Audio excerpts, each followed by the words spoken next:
Olá pessoal, bom dia. Vamos aqui para mais uma aula, a correção do formulário da aula 5. Bom, continuando falando sobre conjuntos numéricos. Observe esta imagem. Esta imagem é um resumo do que seja o conjunto dos números irracionais. Nós já estudamos o conjunto dos números naturais, inteiros, racionais e agora vamos falar sobre o conjunto dos números irracionais. Então, diferente do conjunto dos números racionais, o conjunto dos números irracionais são aqueles que não podem ser escritos na forma de fração de dois números inteiros. Dentre eles são as raízes inexatas, os decimais infinitos e não periódicos. E aqui nós colocamos dois exemplos desses números, que é o número π e o número neperiano. Tranquilo? Então vamos à questão do formulário. A primeira questão diz: qual dentre as alternativas um número que não é irracional? Então veja bem que ele quer saber, dentre as alternativas, qual destes não é um número irracional. Então a letra A é o número neperiano. Então esse aqui é irracional. O número π também é irracional. 0,35, na verdade, é 35 sobre 100. Então ele pode ser escrito dessa forma. 35 sobre 100 é um número racional, representado pela letra Q. Raiz quadrada de 3, a gente sabe que ele vale aproximadamente 1,7. Também é irracional. Raiz quadrada de 5 é aproximadamente 2,2, que também é um número irracional, que são as raízes quadradas inexatas. Então observe que a alternativa correta é a alternativa C. O único número que não pode ser irracional é 35 centésimos, que é racional. Tranquilo? Vamos então para a próxima. Questão número 2. Complete a frase com a alternativa correta. A soma entre dois números irracionais será sempre um número irracional, um número irracional, um número racional, sempre um número racional ou nem sempre um número irracional? Bom, para responder essa questão, a gente precisa fazer uma análise. Vamos ver este exemplo aqui. Eu tenho aqui o número π mais um outro número π. Então, somando um número π mais um π, vai dar 2π. 2π é um número irracional. Agora, pensamos numa outra situação. Se eu tenho 2 mais a raiz quadrada de 2, vamos colocar esse número entre parênteses, isso é um número irracional, mais 2 menos a raiz quadrada de 2. Também é um número irracional. Quando eu somo esses dois números, olha o que acontece. Mais com mais dá mais vezes mais dá mais, raiz quadrada de 2. Então eu eliminei os parênteses. Mais vezes mais 2, mais vezes menos a raiz quadrada de 2. Isso é igual. Observe que este número é simétrico desse, então a gente pode cancelar. São valores iguais, sinais diferentes. Agora eu tenho 2 mais 2, 4. Opa! 4 é um número natural, que também é racional. Então, observe que a alternativa correta é a alternativa E. Então, vamos marcar a alternativa E. Então, a soma de dois números irracionais nem sempre é um número irracional. Ele pode ser racional ou irracional. Tranquilo? Então, a alternativa correta, a alternativa E. Questão número 3.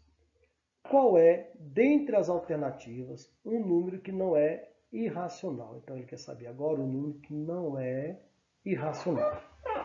Então, vamos analisar essas alternativas. Uma dízima não periódica. Bom, uma dízima não periódica, sabemos que ela é irracional. Um número que não conseguimos transformá-lo em fração. Então, a gente sabe que todo número que não pode ser escrito na forma de fração, ele é irracional. O comprimento de uma circunferência dividido pelo seu diâmetro. Então, isso aqui também é irracional, que vai fornecer o quê? O número π. Né? Uma dízima periódica, olha, toda dízima periódica, ela pode ser escrita na forma de fração. Então, isso aqui é racional. Uma raiz não exata de um radical, por exemplo, raiz quadrada de 2. Raiz quadrada de 2 vale aproximadamente 1,4. E isto é um número irracional. Então, dessas alternativas, o único que não é irracional é a dízima periódica, porque ela pode ser escrita na forma de fração. Então, a alternativa correta é a alternativa D.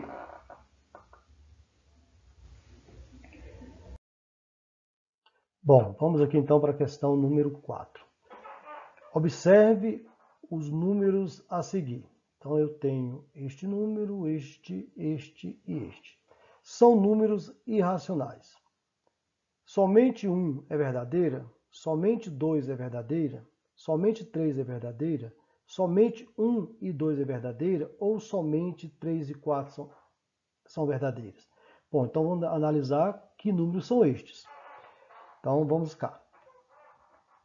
O primeiro número, observe que ele tem um número repetindo. Então, isso aqui é o período, é uma dízima periódica. Ela pode ser representada como sendo 25 sobre 99. Então, este número aqui, ele é um número racional. O segundo número, observe que ele tem um número inteiro, número 1, e uma parte periódica. Na verdade, ele é 1 mais 3 nonos. Ou, transformando isso aqui na fração imprópria, 9 vezes 1, 9, mais 3, 12 nonos, que também é um número racional. Nós temos aqui o terceiro número, 2π. 2π é irracional. E 1,41, na verdade, é a raiz quadrada de 2, que também é irracional. Então, dentre os números, certo? Esses números que aqui estão, são irracionais. Então, observe que apenas este, o 3 e o 4. Então, só pode ser a alternativa E. A alternativa E é a alternativa correta. Questão número 5. Acompanhe aqui, por favor.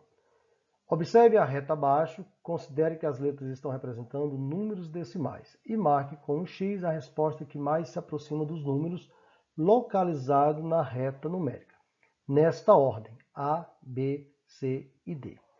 Então, observe que esta reta, ela está graduada e que daqui até aqui eu tenho uma unidade. Essa unidade, ela está dividida em 10 partes iguais. Aqui, ó, 10 partes iguais.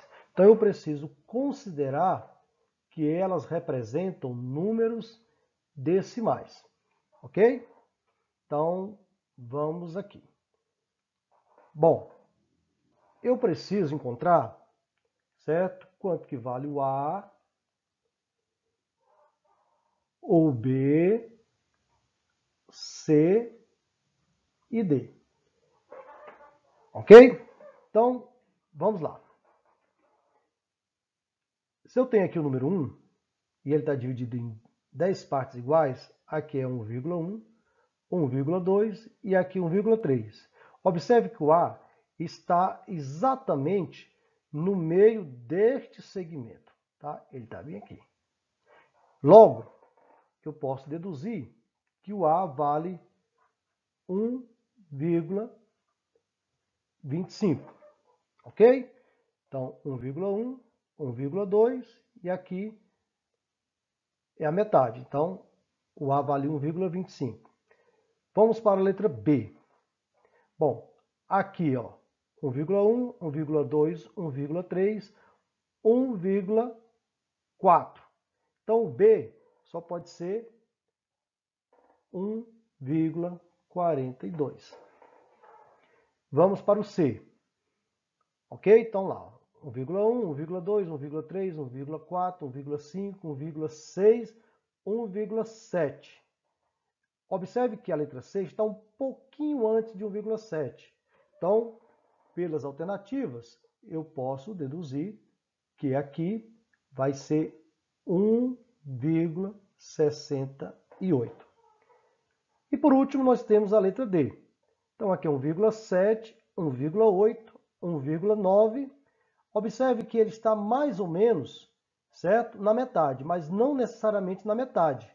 Então, aqui vai ser 1, opa, deixa eu melhorar isso aqui.